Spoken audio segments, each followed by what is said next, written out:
Hello, Abraham. It's been a while. It's interesting, the last thing that you said, and I'd like to get into that. I started following your material, I guess about 10 years ago, and I spoke with you frequently, and for a while I was a testimonial. You know, my health, my business, my net worth, everything just went like this. And then a few years ago, one by one, they just started kind of flattening out and then going down a little. It's not bad, but it's not like what it was before, sort of effortless and just flowing.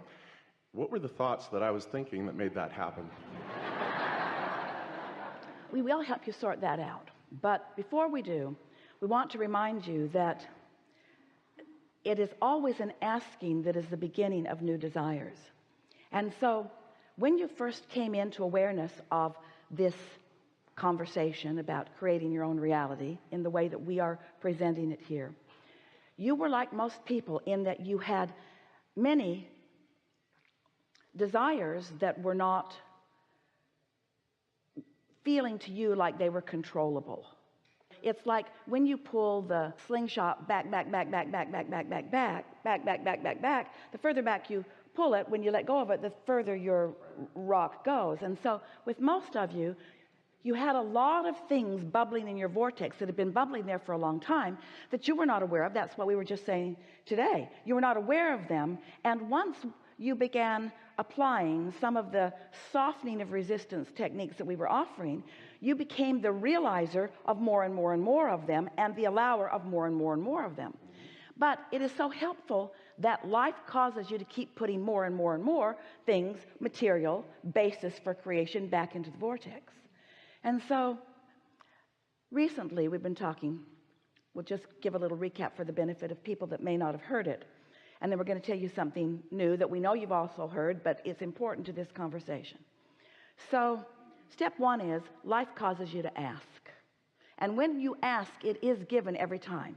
So you ask and it's given, but it's given in this vibrational vortex version that we were talking about, where even though it's been given, you don't know that it's been given. You don't know that it's in there. You don't know that it's been given because you can't yet see it, hear it, taste it, and touch it, and smell it, and so forth. And that's where you were when we first met. Not completely, but a lot of things were at that state. Step 1 and 2, then ask. Step 2 is it's given. It becomes a vibrational reality. Step 3 is you have to find some way to be a vibrational match to what's in there. So when you do that, then those things begin manifesting into your experience. Lately, we've been talking about step 4. Step 4 is you become a master of what we were talking about here today. Staying in the receptive mode, not letting the condition control the way you feel. Not letting the condition control the way you feel. It's so easy to observe and then to conjure a vibration based upon what you're observing.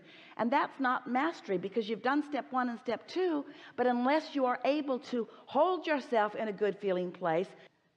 Esther had such an interesting week because she has a new house in Utah. It's a beautiful house up on a hill. It's a literal castle. She was so happy about the idea of buttons or castles, and she thought, I like castles way more than buttons. So this big old house, it's an old house, it's a beautiful house, but when they went to service the air conditioners, there are 10 heaters and air conditioner units up in these big attics. Some of them were so broken they needed to be turned off because they might kill you. So over a period of months, all of those air conditioning and heating units were replaced. And Esther is thinking, I should have known about that. But then she thought, if I knew all the things that were wrong with this house, I would not have bought it. And I'm so glad that I bought it, because there isn't anything about it that can't be fixed. But there was a little bit of doubting herself. What's wrong with me? Shouldn't I find a house that's perfect? It looked perfect. It just wasn't. So then when the people were looking for the air conditioning situation, they noticed that there were some leaks in the attic. Now, these are big attics. You could live up there. You could all live up there. And so when they get looking on this big, very peaked roof, the membrane between the outer tile and the wood roof is almost completely rotted away. So it needs a new roof, a great big new roof. So they bring cranes in, and they bring big trucks in, and they break the driveway with the big cranes. And Esther began thinking and saying, one step forward, two steps backwards, one step forward, because it just seemed like she was never going to get to the end of all of that. But then things started going, and Esther started relaxing, and she acknowledged that it's an old house. And then she remembered something that Jerry told her every single day. We're just molding it into place. It's the process. So then Esther thinks about all the nice people she's getting to meet, and how much fun she's having making decisions, and how much more beautiful the new roof is, because she got to choose a roof that looked the way she wanted it to look. The color was better for her. And so now she's almost ready to invite some of you to come and play with her in some special seminars in this wonderful, beautiful place that she really thinks you'll really like it when you get there. And then she got a call yesterday that the new roof is leaking.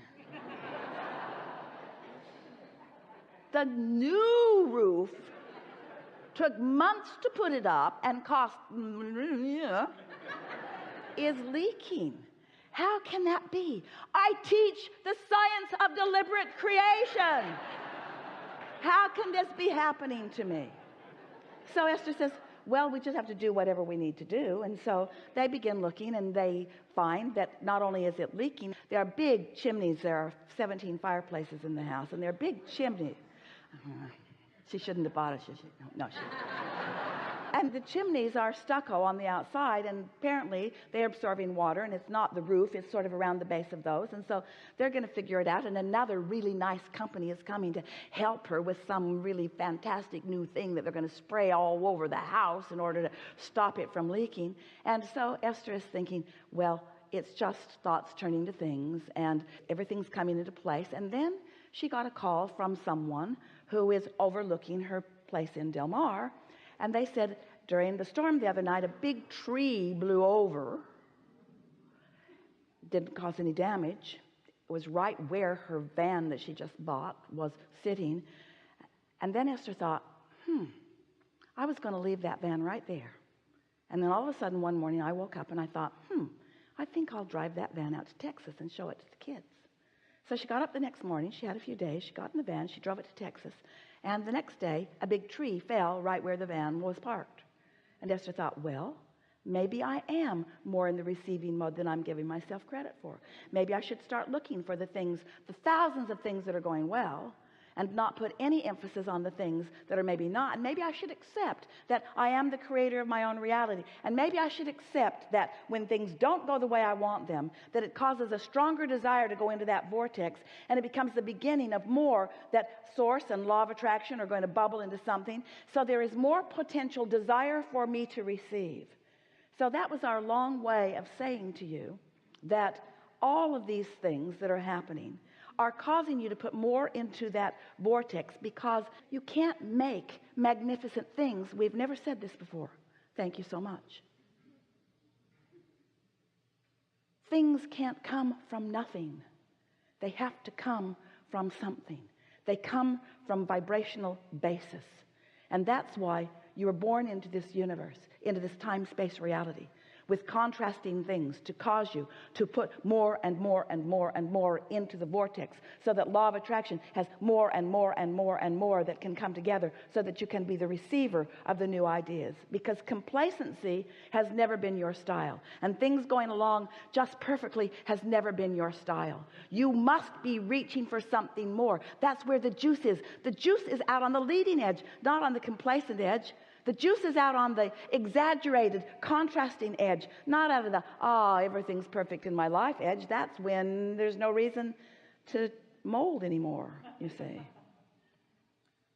Want to talk about something specific? Actually, I think that you've just covered it nicely. I will say a couple of things. First, that a couple of months ago, I was whining to a friend, and I had been doing quite a bit of whining recently, and she said, why are you even saying this? You're an Abraham person. What's wrong with you?